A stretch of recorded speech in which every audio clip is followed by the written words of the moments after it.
there, I'm Lou Bayer. Welcome to Consider Civility. This segment is about cultural competence, which is one of the 4 skills that underpins the ability to be civil. For those of you who aren't aware, those 4 competencies are cultural competence, continuous learning, systems thinking, and social intelligence. And they're all intertwined, but they can also stand alone depending on what we're trying to achieve when we're doing civility training in a particular workplace. So,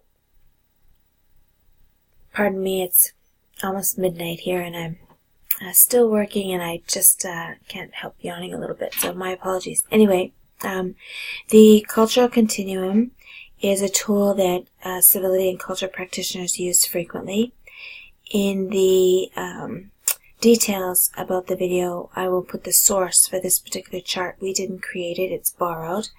But I believe it depicts pretty easily in language that most of us can understand the levels of cultural competence. I've been teaching and working in civility and culture for, almost 20 years. And I would say a lot of times, while I like to consider myself culturally competent, the level really switches back between incapacity through to pre-competence, back and forth depending on what context I'm in. I find that this is a topic that you can never ever know enough. And depending on who's in the room, depending on the learning objectives, depending on the social, political, demographic, all of these contextual aspects, you can never be sure that you know what you thought you knew. I would say that the bulk of workplaces through policy some of the time are at a state of destructiveness where we might not even be aware that our habits of cultural incompetence are well ingrained in the policy and procedures.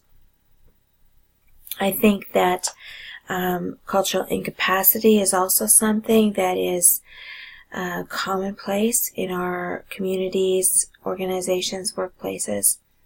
I think that leadership plays a big role in determining how far along the continuum an organization will go. And that's one of the reasons I would say we need to start with leadership when we're doing culture training in a workplace.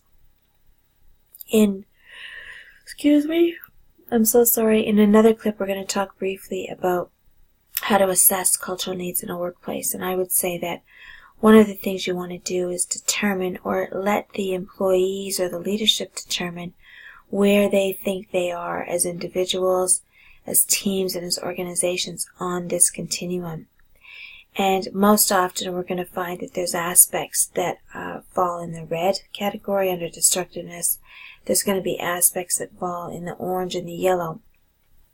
And I would say you can easily pull out pieces of those issues and focus on them in terms of trying to start with baby steps and small successes when you're trying to change workplace culture. So this continuum, as I mentioned, is a tool that I highly recommend civility practitioners study. If you're teaching cultural competence in particular, it's really very useful. I would say even essential to starting the conversation.